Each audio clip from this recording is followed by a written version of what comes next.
So I have a very early merchant memory because the day that Bill bought the building, I picked up the keys from the estate agents.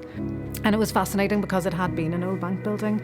So where the great room is now, there were all the counters set up for the bank tellers. We went downstairs where Ollie's is, and that was the room where the money used to be incinerated. So there were lots of little banknotes with the sort of, the corners of the notes with the singe marks on them. Unfortunately, no actual real notes for us to find.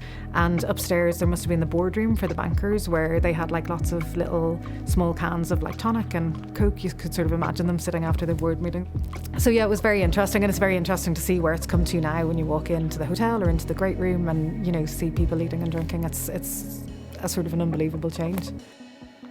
Bill had this really clear vision about how he wanted to open a 5-star hotel in Belfast that would be a hotel that local people were proud of.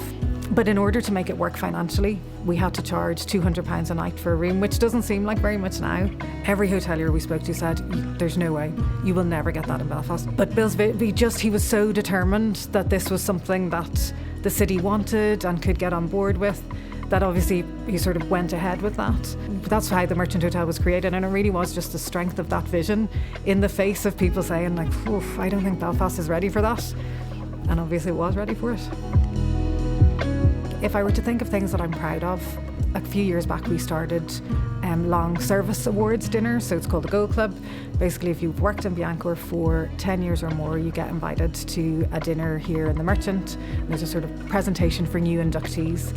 And every year, I just find it really exciting when we get the list of the new people who are newly going to be inducted into the Gold Club. And you sort of remember when they started and, little things about them. And it's just really lovely sitting in a room full of people who've all worked for us for that long. And we are very passionate about our people, and it's just kind of just a lovely event.